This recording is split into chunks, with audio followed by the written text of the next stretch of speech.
السلام علیکم دوستو، آپ سب کو میرے چینل میں خوش آمدید۔ دوستو، دلچسپ اسلامک معلومات کے لیے ویڈیو کو اینڈ تک لازمی دیکھیں۔ سوال ہے، اسلام کا پہلا رکن کیا ہے؟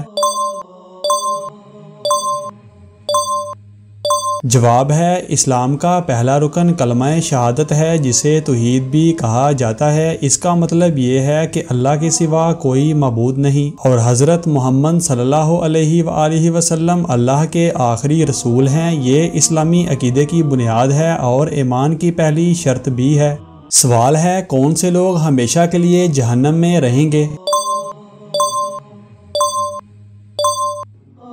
جواب، اسلام کے مطابق وہ لوگ جو اللہ کے ساتھ شرک کرتے ہیں، یعنی اللہ کے ساتھ کسی کو شریک ٹھہراتے ہیں اور کفر کی حالت میں مرتے ہیں، ہمیشہ کے لیے جہنم میں رہیں گے۔ قرآن پاک میں واضح کیا گیا ہے کہ شرک ایک ایسا گناہ ہے جسے اللہ تعالیٰ معاف نہیں کرے گا اگر انسان توبہ کیے بغیر اسی حالت میں مرے۔ اسی طرح وہ لوگ جنہوں نے حق کا انکار کیا، رسولوں کی بات نہ مانی اور کفر کی حالت میں فوت ہوئے، انہیں بھی دائمی عذاب کا سامنا کرنا پڑے گا۔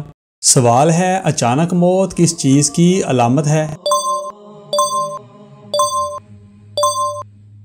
جواب، اسلام کے مطابق اچانک موت کو قیامت کی نشانیوں میں سے ایک نشانی سمجھا جاتا ہے۔ حدیث میں ذکر ہے کہ قیامت کے قریب اچانک اموات کا بڑھ جانا ایک علامت ہوگی۔ نبی کریم صلی اللہ علیہ وآلہ وسلم نے فرمایا، قیامت قائم نہیں ہوگی حتیٰ کہ مساجد کو گزرگاہ بنا لیا جائے گا اور اچانک موت کے واقعات زیادہ ہونے لگیں گے۔ اچانک موت انسان کو بغیر کسی تیاری یا توبہ کے موقع دیے اچانک آ جاتی ہے اور یہ قیامت کے قریب ہونے کی ایک نشانی سمجھی جاتی ہے۔ یہ انسان کے لیے تنبیہ بھی ہے کہ اسے ہر وقت موت کے لیے تیار رہنا چاہیے۔ سوال ہے، حضرت عمر رضی اللہ تعالیٰ عنہ نے کس عمر میں اسلام قبول کیا؟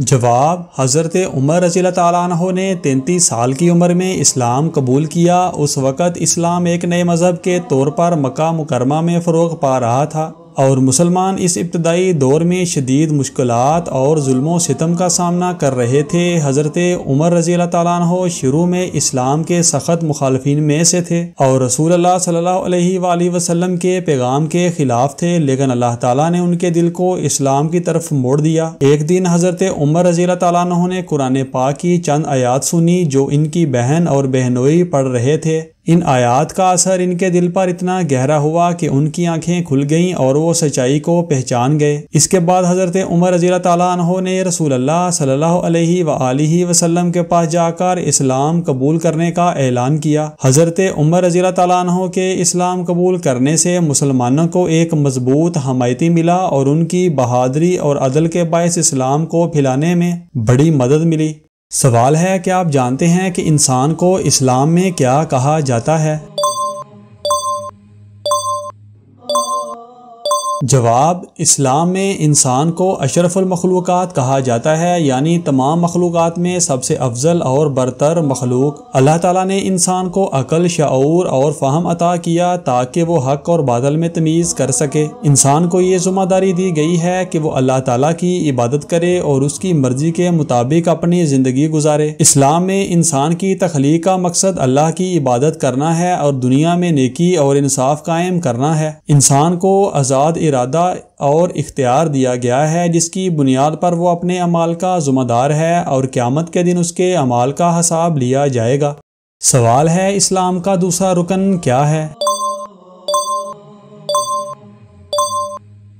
جواب، اسلام کا دوسرا رکن نماز ہے۔ نماز کو اسلامی عقائد میں انتہائی اہمیت حاصل ہے اور اسے دین کا ستون بھی کہا گیا ہے۔ نماز ایک ایسی عبادت ہے جو مسلمان کو دن میں 5 مرتبہ اللہ تعالیٰ کے سامنے جھکنے اور اس سے براہ راست رابطہ قائم کرنے کا موقع فراہم کرتی ہے۔ نماز کی اہمیت قرآن مجید اور احادیث میں بارہا بیان کی گئی ہے۔ نماز کے ذریعے مسلمان اپنی بندگی کا اظہار کرتے ہیں، اللہ تعالیٰ سے مدد اور ہدایت طلب کرتے ہیں اور اپنی زندگی کو روحانی طور پر پاکیزہ بناتے ہیں۔ سوال ہے، حدیث کے مطابق سب سے بڑا نقص کیا ہے؟ جواب: حدیث مبارکہ کے مطابق سب سے بڑا نقص یا عیب نفاق منافقت ہے۔ نفاق ایک ایسا رویہ ہے جس میں ایک شخص بظاہر ایمان کا دعویٰ کرتا ہے لیکن دل سے ایمان نہیں رکھتا یا وہ اپنے قول اور فعل میں تضاد رکھتا ہے۔ منافق وہ شخص ہوتا ہے جو ظاہر میں خود کو مومن ظاہر کرتا ہے لیکن اس کے اندر ایمان کی سچائی نہیں ہوتی۔ سوال ہے، جھوٹ بولنے سے کیا نقصان ہوتا ہے؟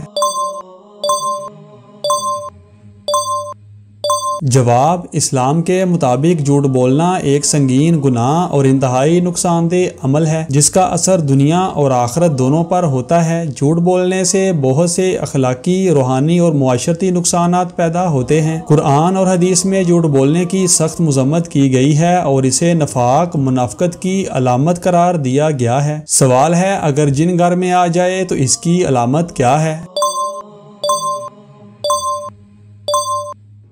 جواب: اسلامی تعلیمات کے مطابق جنات ایک مخلوق ہیں جنہیں اللہ تعالیٰ نے انسانوں کی طرح پیدا کیا ہے لیکن وہ غیر مرئی ہوتے ہیں اور عام حالات میں انسانوں کو نظر نہیں آتے۔ بعض اوقات جنات کسی خاص وجہ سے یا مخصوص حالات میں انسانوں کے گھروں میں آ سکتے ہیں اور ان کی موجودگی کی کچھ نشانیاں ہو سکتی ہیں، تاہم یہ یاد رکھنا ضروری ہے کہ ان علامتوں کا مطلب یہ نہیں کہ ہر غیر معمولی واقعہ جنات کی موجودگی کی دلیل ہے۔ کبھی کبھار طبعی اور نفسیاتی وجوہات بھی ان علامات کا باعث بن سکتی ہیں جن کی موجودگی کی ممکنہ علامتیں غیر معمولی اور خوفناک آوازیں، چیزوں کا خود بخود حرکت کرنا، بدبو یا عجیب خوشبو، بے خوابی اور خوفناک خواب، غیر معمولی سردی یا گرمی کا احساس، بے چینی، بچوں کا خوفزدہ ہونا، غیر معمولی سایہ وغیرہ شامل ہیں۔ دوستو، اگر آپ کو ہماری یہ ویڈیو پسند آئی ہو تو اس کو لائک اور چینل کو سبسکرائب لازمی کریں اور ان خوبصورت اسلامک معلومات کو اپنے دوستوں کے ساتھ شیئر لازمی کریں۔